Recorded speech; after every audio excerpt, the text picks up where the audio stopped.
Hi, this is Sarit Switzer, and welcome to the It Is Taught podcast, a podcast devoted to the teachings of Rabbi Shneur Zalman of Liadi as recorded in his most famous work, the Tanya. My hope for this show is to make these teachings accessible and relatable to the average person, regardless of prior Jewish education or affiliation.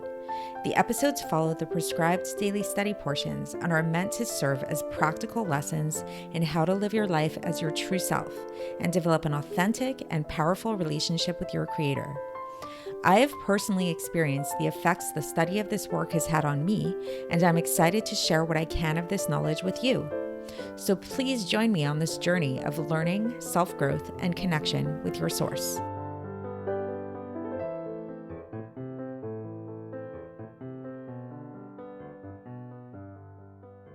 Hi, and welcome to the It Is Taught podcast. This is episode 381 for the 14th of Kislev in a leap year. Today is a very special day in the Chabad Hasidic world. It's the day on which we celebrate the anniversary of the wedding of the Rebbe and the Rebbetzin. So I think it's actually very befitting that on this day, the theme of the Tanya is all about song, which we know song is associated with joy and happiness and transcendence, as we'll see. So music has this ability to really elevate people out of whatever state that they're in into a new state. If you ever go to a concert, you can experience this. Or even if you just listen to music, if you're very sensitive and attuned to it, if you're just listening to a recording of a really beautiful song, you can see how this can change your mood and can inspire. It inspires people to do all kinds of different things. We look at different countries and, their national anthems.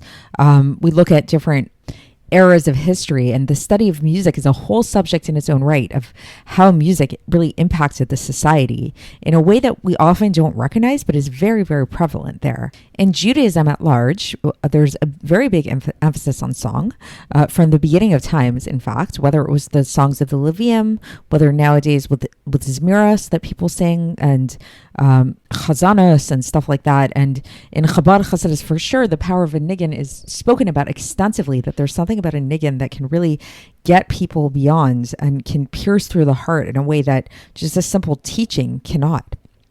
So today we're going to be talking about this in a very interesting context. The context that we're going to be talking about the power of music, or more specifically the power of a song, is in relation to something that happened to David HaMelech, to King David, where he actually referred to Torah as being a song. And we'll see ultimately, we're going to focus on this more tomorrow, but that he was actually punished for this. His punishment was that he ended up stumbling and becoming forgetful about how to hold the ark. Instead of holding it on his shoulders, which was what he was supposed to do, he put it in a wagon, which was not how to hold it. So this is a very confusing story. And tomorrow we're going to delve into more why he was punished for this. And it's a weird kind of punishment to have, But today the focus is really going to be on why it is, in fact, that he did refer to the Torah as song. Why would one think of referring to the Torah as song? And we see that, in fact, in the Zohar, there's a reference to the Torah being song as well. For context, we are beginning a new essay today in Kuntres Acharon, essay 6. And we're nearing the very end of the Tanya, so we're really towards the end here. And today's essay begins with a citation from the Gemara in Masechet Sota, page 35a, which brings up this idea of David HaMelech calling the Torah song. So where do we see that David HaMelech called the Torah song? So this is basically what happened was that the Plishtim, the Philistines, had captured the ark, the Aron HaKodesh, and David HaMelech, in his war with them, he actually won, and he was able to take back this ark and bring it back from captivity. And when he did this, he was very excited. And in his excitement, he referred to the Torah and the laws of the Torah as being songs, as we find in Tehillim, chapter 119, verse 54, where it says, Mirot hayu li chukecha beveit megurai, that your statutes were to me as songs in the house of my sojournings. And then right after that, he stumbled and he put the ark on his shoulders, which he wasn't supposed to do, and he forgot about doing that. So sort of explained that because he referred to the Torah as being a song, then his punishment was to stumble and to come into this state of forgetfulness, which, as mentioned, we're going to get into this more tomorrow, why he forgot, why this is an apt punishment, why was he punished at all. But today we're going to really explore this idea of the song. So the Gemara says, why did you call these, he had asked the question, why did you call them songs? Like kind of incredulously, like what's the connection between like the laws of Torah and songs? And so the Alter Rebbe says that actually he finds that there's another place where the Torah is referred to as a song. We find in the Zohar, in the third part of the Zohar on page 8b, it says, Shvacha Doraita Uranana Chule, the praise of Torah and its song. So obviously there's something to it, to the Torah being referred to as song. So what's this about? Why is it that, the laws of the Torah, they're all about what's forbidden, what's permitted? What does this have to do with a song?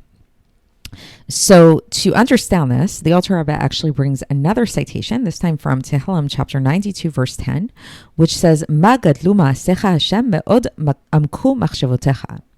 How great are your works, God? Your thoughts are very deep. So that's a very interesting verse in the sense that it talks about, first of all, like God's works, how great are your works? And then it says your thoughts are very deep. So what's the connection between the works of God, the actions of God, and God's thoughts? And why is it starting off by saying God's actions and then the thoughts like follow the actions seemingly? So what's that about? So the Alter Rebbe explains that, in fact, while it may not be apparent to our eyes, but the entire world, whether we're talking about the higher worlds and the lower worlds, are actually totally dependent on one single mitzvah. And he gives some examples for this. So one example he gives an example of a korban, of a sacrifice. So he says, when we bring a kosher sacrifice, what this does, and we've spoken about this elsewhere in the Tanya, this creates a unification above. And all of the worlds rise up in order to receive the vitality and the influence from the sacrifice.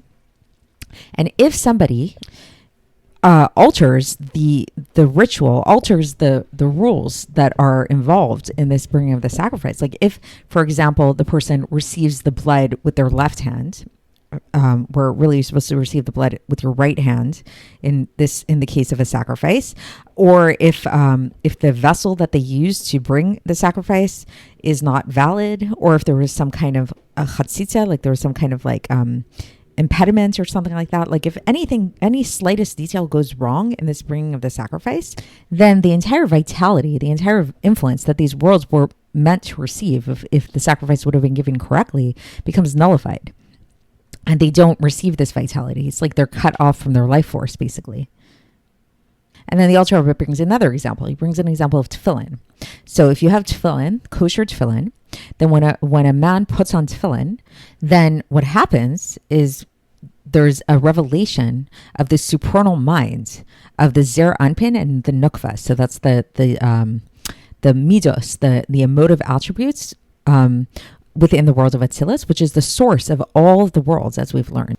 But if even the smallest detail goes wrong, this is why it's very important that men check their tefillin on a regular basis, because if the smallest little detail is wrong, then this doesn't happen. This infusion of the vitality into the supernal mind doesn't happen. So what the Alter Rebbe is basically saying, this is a very deep idea, is basically that the worlds, the vitality of all of the worlds, all of the spiritual worlds throughout all of the universes are dependent upon our mitzvahs. When we do mitzvahs, then we send vitality into all of these worlds.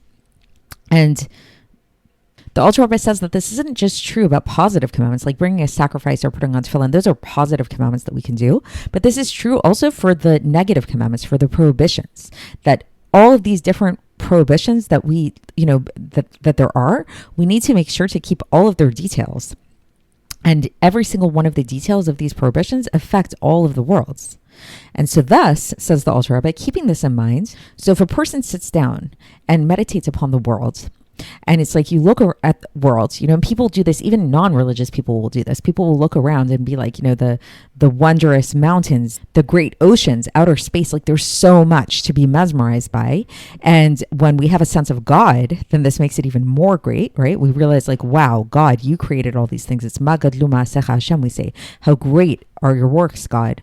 And so now here, the Alter Rebbe is taking this a step further, and he's saying, so keeping this in mind, how great the worlds are, how great the creation is.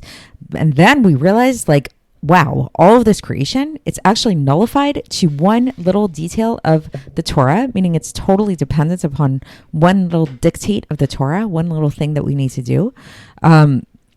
Because why? Because what is the Torah? The Torah is the depth of God's thought, the depth of God's supernal wisdom, which we can see by virtue of the fact that even the little mitzvahs we do, the smallest little dictates that we do, then we're able to elevate all the worlds, and we're able to give them vitality and sustenance, or God forbid the opposite. If somebody, God forbid, does something wrong, then it actually affects all the worlds. Our actions really do affect reality, and affect not just our little reality. We don't live in an island, basically. We live in a universe, and every single thing that we do affects the entire universe around us, not just the physical universe, but the spiritual universe as well.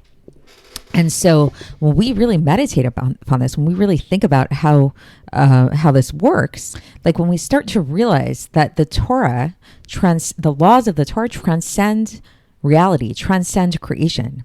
And not only do they transcend creation, but that actually creation, all of our reality, comes out of it. It comes from this place. It's the source of all of reality. It's the depths of God's thoughts.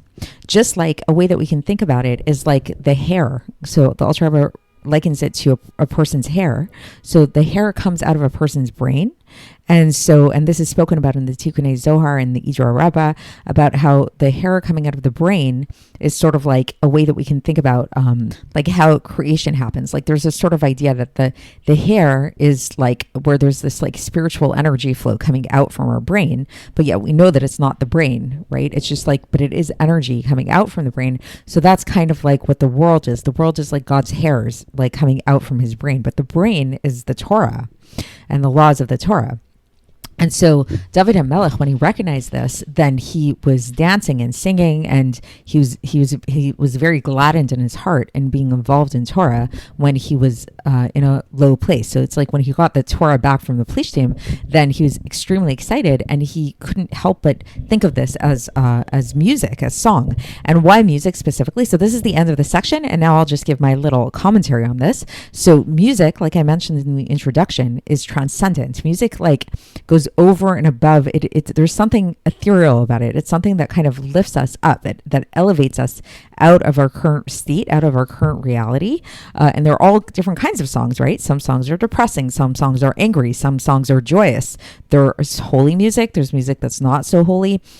Some people who have this like extra sensitivity and want to like honor this extra sensitivity are actually very careful about the music that they listen to, and are careful to only listen to music that was composed by somebody who was pure, who composed the music in a pure state. This is a very high level to be at, but there's something to it, in the sense that there's something about music that really is transcendent, and that influences our reality. And so this is what David HaMelech was tapping into, is when he was likening the Torah to music, is he recognized the fact that the Torah is this transcendent force in our reality, and that the Torah actually sends vitality to the world, just like music sends vitality to the listener. And this brought him to a state of ecstatic joy, which caused him to just, rejoice in that receiving of the ark back from the Plishtim. But as we'll see tomorrow, there was a mistake in his reasoning with this. So it's sort of an interesting journey that the Alter Rebbe is taking us on, where he kind of makes this argument as to why the Torah is like song. And then tomorrow we'll see why this is actually a very limiting way to think about the Torah. But nevertheless, it is enlightening to first recognize how Torah can be seen as song. So that's it for today, and we're going to continue tomorrow when we conclude this essay, and I'll speak to you then. Thanks for listening to the It Is Taught podcast, hosted by Sarit Switzer. This podcast is dedicated in loving memory of my maternal grandfather, Avraham Yitzchak ben Binyamin HaKohen of blessed memory. Music by Shoshana. If you enjoyed this episode and would like to support the show, please share it with others and subscribe on YouTube, Apple iTunes, Spotify, or wherever you listen to podcasts. And make sure to leave us a 5-star review. To find out more about the It Is Taught project, including more information on my soon-to-be published book, please visit our website, itistaught.com. To catch the latest from me, follow me on Facebook, Instagram, and Twitter. Looking forward to speaking with you tomorrow, and until then, have a great day.